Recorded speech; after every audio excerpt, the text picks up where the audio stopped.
Selamat pagi kekasih Kristus. Hari ini Jumat 26 September 2025. Kita belajar dari Injil Lukas pasal 19 ayat 28 sampai 44. Lukas pasal 19 ayat 28 sampai 44. Demikianlah firman Tuhan. Dan setelah mengatakan semuanya itu, Yesus mendahului mereka dan meneruskan perjalanannya ke Yerusalem.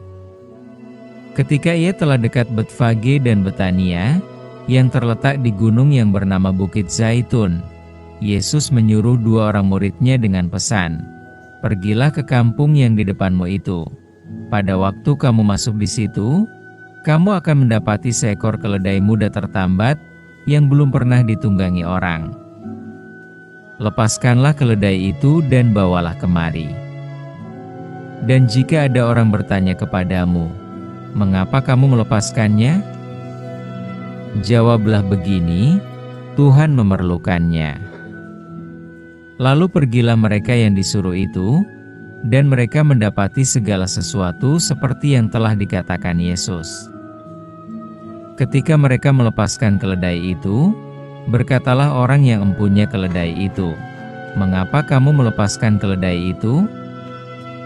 Kata mereka, 'Tuhan memerlukannya.' Mereka membawa keledai itu kepada Yesus, lalu mengalasinya dengan pakaian mereka dan menolong Yesus naik ke atasnya. Dan sementara Yesus mengendarai keledai itu, mereka menghamparkan pakaiannya di jalan.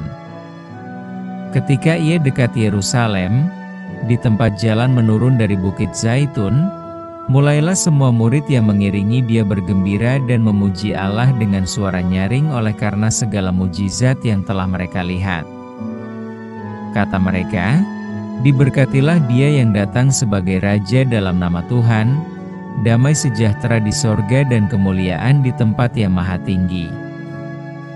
Beberapa orang Farisi yang turut dengan orang banyak itu berkata kepada Yesus, "Guru, tegurlah murid-murid-Mu itu." Jawabnya, "Aku berkata kepadamu, jika mereka ini diam, maka batu ini akan berteriak." Dan ketika Yesus telah dekat dan melihat kota itu, ia menangisinya. Katanya, "Wahai, betapa baiknya jika pada hari ini juga engkau mengerti apa yang perlu untuk damai sejahteramu. Tetapi sekarang hal itu tersembunyi bagi matamu. Sebab akan datang harinya, bahwa musuhmu akan mengelilingi engkau dengan kubu, lalu mengepung engkau dan menghimpit engkau dari segala jurusan. Dan mereka akan membinasakan engkau beserta dengan pendudukmu, dan pada tembokmu mereka tidak akan membiarkan satu batu pun tinggal terletak di atas batu yang lain. Karena engkau tidak mengetahui saat bila mana Allah melawat engkau." Tema kita, pahlawan murung. Kisah kepahlawanan pastilah menginspirasi, apalagi ketika kita ada di dalam kondisi hidup yang sangat berat. Kita rindu hadirnya pahlawan yang dapat mengatasi permasalahan itu. Kita merindukan ada pahlawan yang dapat menolong kita untuk menyelesaikan masalah besar dalam hidup kita. Kisah kepahlawanan Yudas Makabeus, seorang pahlawan yang menjadi kebanggaan bangsa Yahudi, tidak asing lagi. Kehebatan Yudas saat melawan tirani penjajah Yunani masih melekat dalam benak rakyat Yerusalem.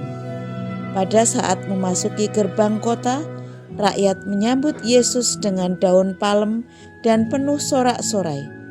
Rakyat berharap Yesus berani seperti Yudas Makabeus melawan tirani Imperium Roma. Karya mujizat Yesus membuat pengharapan rakyat akan kemerdekaan kembali hidup.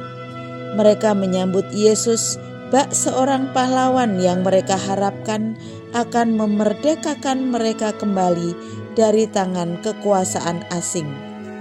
Ganjilnya, pahlawan yang mereka harapkan malah memilih keledai muda, bukan kuda gagah. Ini adalah sebuah tanda kesederhanaan, bukan kegagahan. Tak hanya itu, Sembari orang-orang bersukacita menyambut dan merayakan kedatangannya, dituliskan pahlawan ini menangis melihat kota Yerusalem. Hal ini bukan karena ia lemah, melainkan hatinya yang sangat lembut terluka karena melihat akhir kehancuran total kota yang dikasihinya di tangan kekuasaan Romawi. Apalagi ia tahu kisah kepahlawanan yang ia jalani tidak seperti yang orang-orang Israel percayai dan dambakan. Kadang kita rindu Tuhan berkarya secara dahsyat, menyatakan pertolongannya di dalam kisah perjalanan hidup kita yang berat. Kita percaya, berharap, berdoa, dan bahkan berpuasa untuk melihat kisah itu menjadi kenyataan. Akan tetapi, karyanya selalu tidak pernah dapat kita pahami dan terjadi tidak selalu seperti yang kita mau. Apakah kita mau belajar rela membuka hati kita untuk Yesus Sang Pahlawan itu dan merelakan Dia secara bebas berkarya atas kisah hidup kita sesuai kehendak-Nya? Mari kita berdoa. Bapa di surga, karya-Mu tidak selalu dapat kami pahami, tidak selalu dapat kami mengerti, dan tidak selalu seperti yang kami mau. Ajari kami untuk mau belajar, rela membuka hati kami bagi kehadiran Kristus. Merelakan Kristus berkarya dalam hidup kami. Kami mau serahkan sepenuhnya hidup kami ke dalam tangan Tuhan Yesus Kristus yang akan membuat kami selalu kuat dalam menjalani kehidupan kami. Di dalam namanya pula kami memohon. Amin.